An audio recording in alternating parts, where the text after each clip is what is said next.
Hi, today I'm going to talk about how I look at violas when I'm trying to decide which viola to buy or which viola is a good viola for someone to purchase.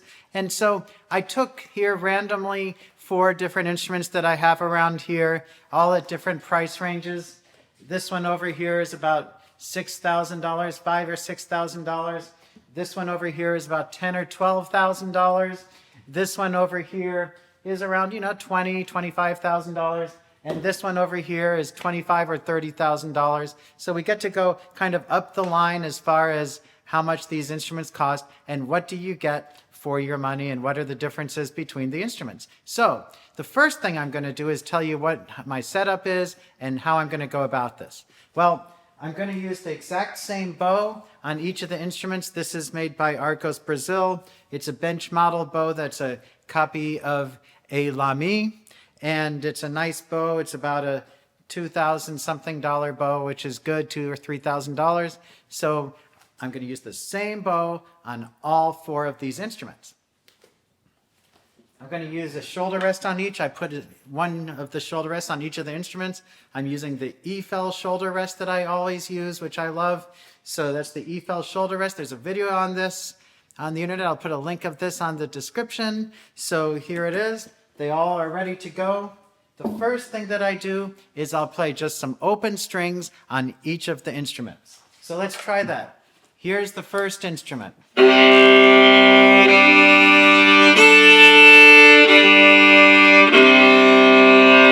What do I do when I do this? What do I look for? Well, the first thing I look for is, does it have power? Is it going to take what I give it? So I try to play really hard and make sure that I get a good solid sound and the instrument does not resist my attack. So that's number 1. Here's number 2, open strings.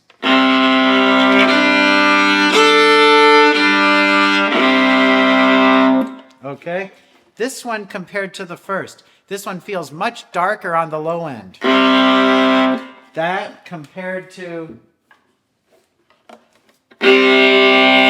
that. So this one feels much more aggressive and has a good attack to it and a bit brighter. Some people really like dark instruments, some prefer bright instruments. I like great instruments. I do tend to like ones that have a little bit more bright quality because I feel I can get more punch on them, but that's a matter of taste. Here's the third. So this is getting a little bit more expensive. And what do I feel? I feel much more cushion on the bottom. In other words, if you listen really carefully, you can hear that there's a lot of cushion over here. I'm sinking to the bottom of the string. When I go to the less expensive instrument, you can hear that my bow feels much more like it's on top of the string instead of sunk inside. And that's where the price of an instrument should make a big difference. That I'm getting much more surface feel compared to more of a sinking feel on this instrument. To me, there's more depth there. That means when I want to make colors, I probably can get more colors out of that one. Now I'm going to go to the last instrument. So here we go. This one has a lot of forgiving feel to it. It feels that I can just sink inside. It won't crack. The sound won't crack on me. So as far as open strings go, this one has the strongest feel to it. So I'm going to play all of them quickly, just the open strings, so you can get a good idea.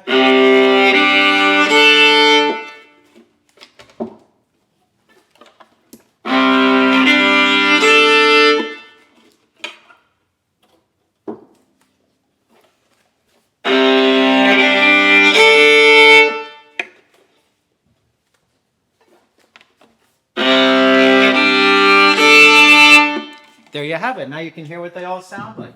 By the way, each of these instruments is the same size. They're all 16 inches in length, which is good because we're kind of getting a apples to apples type of a thing. They're all the same size. We're using the same bow. We're using the same shoulder rest. Everything's about the same except the instruments are all different. So now I'm going to play a little C major scale on each of the instruments.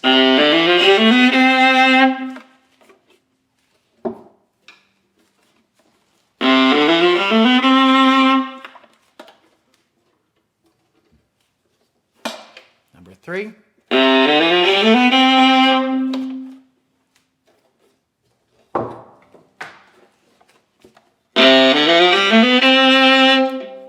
So they're all a lot different. A lot of people judge instruments on how loud they are. This is very deceptive. When you think that an instrument is loud, it does not necessarily mean that it's projecting as loud as you think it is. So what I look for in an instrument when I'm doing that is strength. I like the feeling that I can really get into the string and really feel the instrument. To me, the 2 instruments I felt the most comfortable with in that time were number 1 over here and number 3. And a close second goes to this, and this one here, that mid-ranged one, I felt I didn't get enough sound out of that one. I felt that it fights me a little bit. You can hear that compared to this one,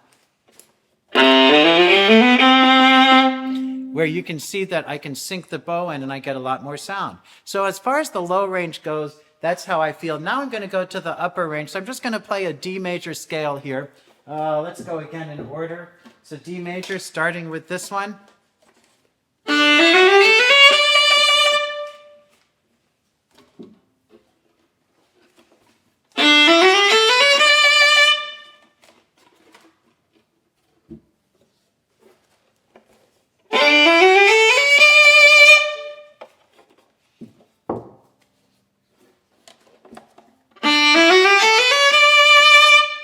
They're all a lot different.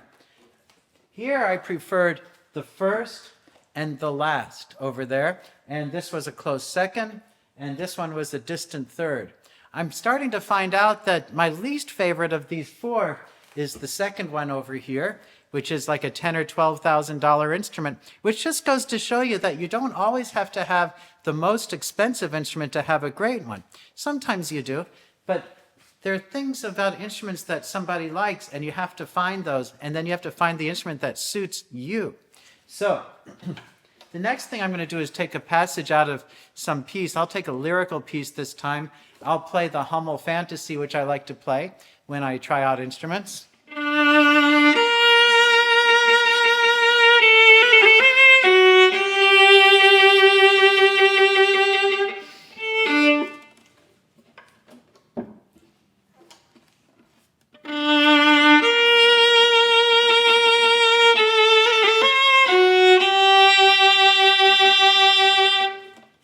Let's see, number 3.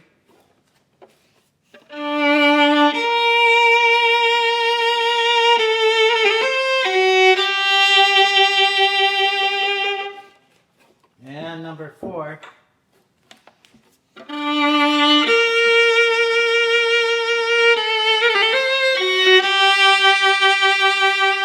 Now this is where things start to get interesting, because now that I'm playing something lyrical, these instruments completely change. This instrument, the last one I just played, feels like it's going to crack when I play it.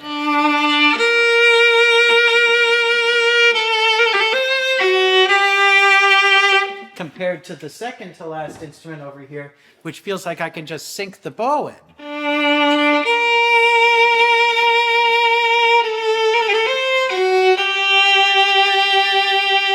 So this has a lot more kind of room on the bottom. I call that the big sponge, because what happens is I feel like I still have room to play. On the first viola that I just played, it feels like there's a bottom to the sound I can get. There's kind of a limit before it cracks. That's about all the sound I can get out. But when I play this one, I feel like I have a cushion in there.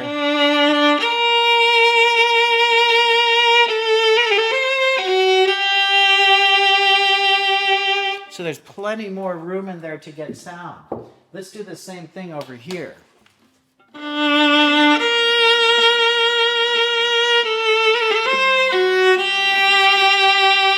So interestingly enough, before this one kept on not giving me enough, but now this one's giving me quite a bit of cushion. Not as much as that one I just played, but very close. And more cushion than the first one that I played that I liked before. So now I'm going to go to that first one, the least expensive one.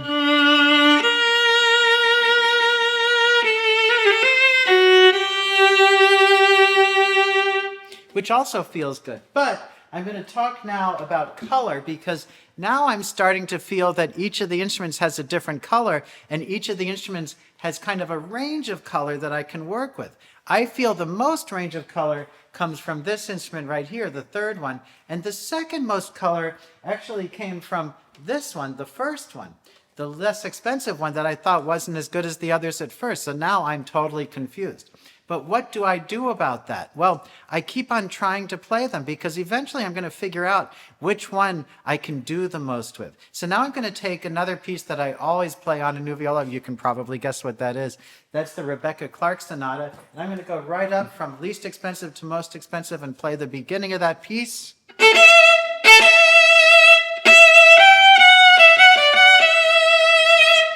There's that one. Always look at those A strings. You don't want it too nasal. You want it nice and powerful, but not strident and nasal.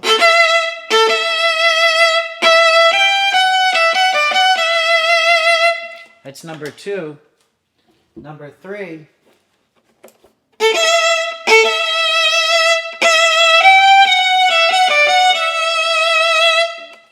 And number 4.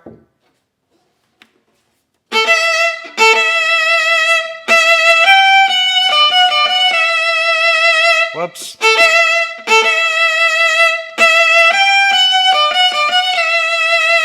Well, I guess that's not going to happen at the moment, but I have some great observations there to myself that I like this one.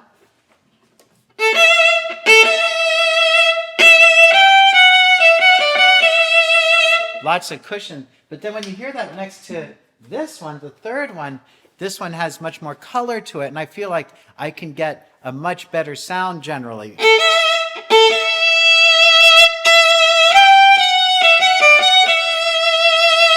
You can tell that I'm playing better on this viola. This, by the way, is the viola that I play all the time, so my Anthony Lane viola, so there's probably a reason for that. But the reason I play it all the time is because I feel I can manipulate the colors on it, and that's what draws me to it, that you can hear the color. I'm going to change color in the middle of the phrase.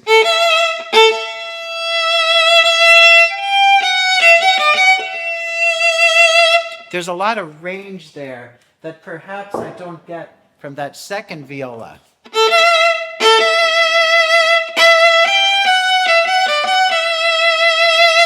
You can hear that there's much less color there. And that's a big deciding factor to which instrument I want to play. I always want to feel that I can do anything on the instrument that I'm playing. I want to be able to play kind of soft feel with my bow, nice and cushiony, and I want to be able to play very hard with my bow. I want to be able to do a lot of things. And so it's very important to me that I feel that I'm not limited on the instrument. And that's what I'm really looking for. Now I go to another thing, the melody on the C string from the Walton Concerto. And let's go backwards. Let's go from the top down. So expensive.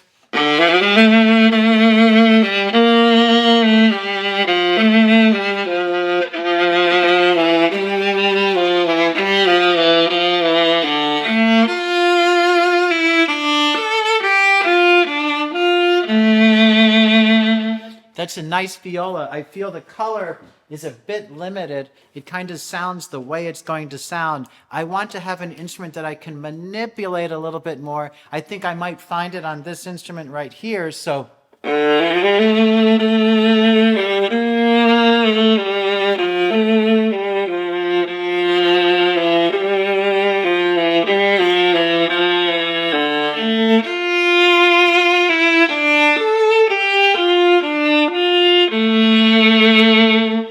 you can see as I'm playing this viola, I start to kind of open up in my own playing because I start to feel that I can get more color out of it. So now as I'm looking at the instruments, I start leaning in towards this viola because it kind of draws me in by the idea that I can get all sorts of great sounds out of it. And that's where I want to be when I'm looking at instrument. Now let's go to that mid-priced instrument here. Oops.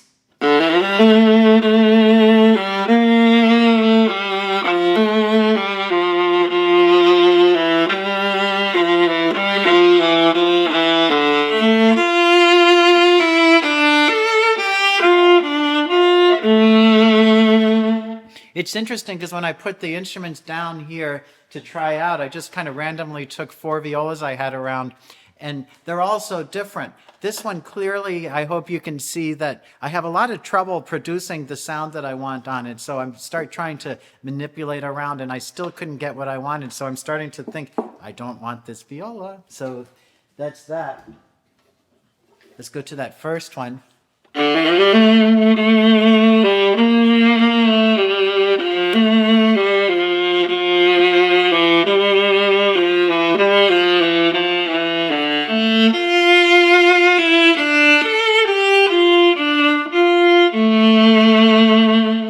I don't feel as much depth with this viola, but I still like it. And for the price, it's a great viola. So I'm looking at this. This is a Sean Peak viola that I have, and I like it. It's great. It's just if I want a lot more color, I guess I have to pay a little bit more money or something because I need to get that real depth out of it that I'm truly looking for.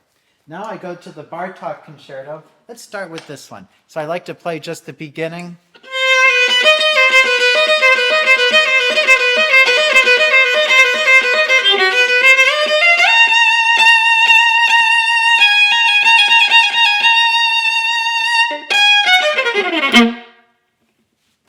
Speaks fast and well, which is good.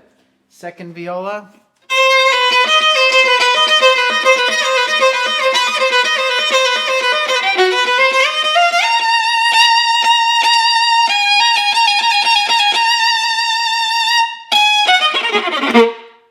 Now, as you notice there, this viola could not take, it's not clear enough compared to that first one, where you can hear all the notes, because I have a much easier time pulling those notes out. Let's go to the third one.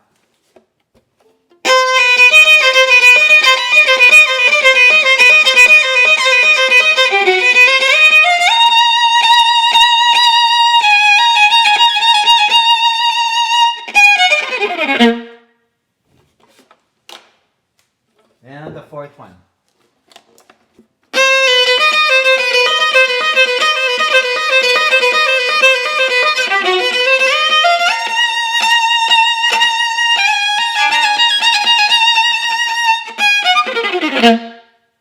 That last note's nice and sharp, but you can hear it's not giving me what I need. I always gravitate towards this third instrument right there. I don't know why. I guess it's because I play it all the time and I've played it for years, but it's very forgiving and it kind of gives me what I want. Lastly, I'm going to see how it feels when I play something a little bit more articulated and bouncy. So I'll just play the beginning of the Brahms Haydn variation, I guess.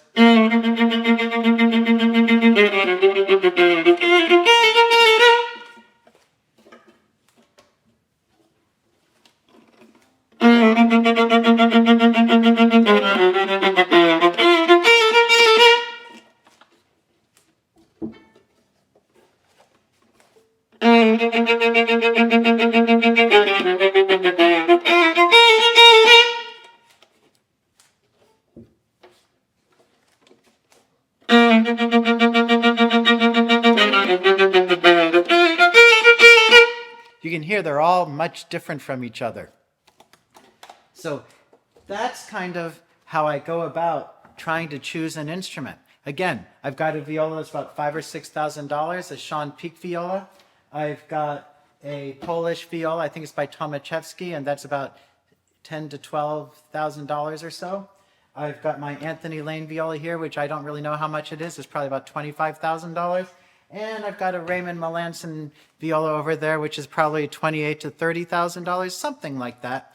And you can see, Does price make a difference? Yeah, it does. But I still like that $5,000 or $6,000 viola. There's not quite as much color, but it's very easy to play, and I like it. So when you're looking at instruments, there's a lot of things to look at. Can I make a decision right now which one I would get? Probably. I think I would take this one, the Anthony Lane. And second, I would probably take this one over here. I guess. I think that I can find other instruments that I would like better, but I'm kind of looking for different instrument. Actually, any of the instruments would be good. They're all good, but I think that you need to look very carefully at what instrument that you're getting and trust your teacher. The teachers usually know what viola is perfect for you, and that's a really good thing to do.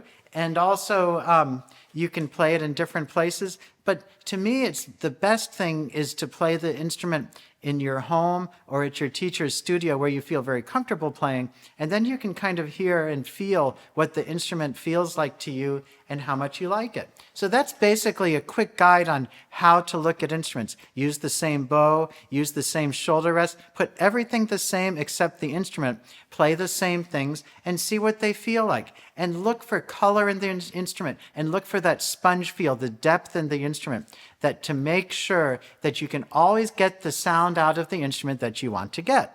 So I hope this video really helped you, and until I see you the next time, happy practicing.